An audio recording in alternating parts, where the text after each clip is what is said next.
Ontario's PC leader Patrick Brown sitting down for a meeting today with John Tory, telling him about his commitment to Toronto. And Tory, for his part, seems willing to play with anyone who will play ball. My objective is not to pick favorites or to put anyone down. I could and I would and I will work constructively with any and all of the leaders, regardless of who ends up in the government and who's in the opposition. I think it's my job to work with them and to make sure they understand the issues from Toronto's perspective and that I understand the job that they have to do. And you'll remember that Tory was critical of last week's provincial Liberals' latest budget, going as far as to say the government actually turned its back on Toronto. That's because there was no new money set aside for transit or public housing initiatives. While not putting a dollar figure on what a Conservative government would do for this city, Patrick Brown did say he's more than willing to work with the city regardless of the projects on the agenda. They're very good at delaying infrastructure. The fact that Kathleen Wynne in this last budget was making infrastructure commitments for 2030.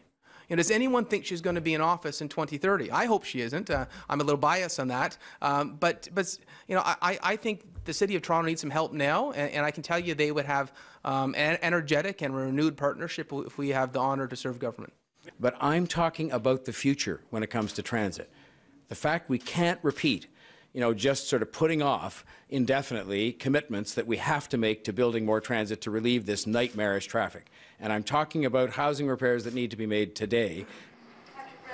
Now, Brown pledged his support for both the downtown TTC relief line and the Scarborough subway. Here's where it gets a little messy. The provincial transportation minister actually showed up at City Hall right after Tory's meeting, and he's accusing the mayor of playing politics.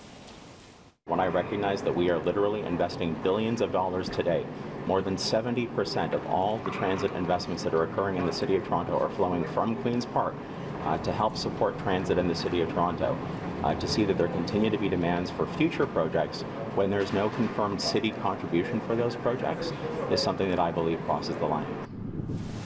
At Queen's Park, the leader of the New Democrats agrees with John Tory, claiming the city got a raw deal in last week's budget, and the mayor is right to be upset.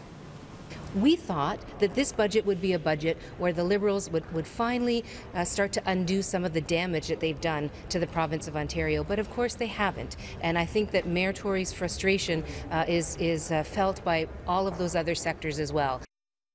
Last week, Andrea Horwath promised to pay half of the TTC's operating budget if she's elected premier.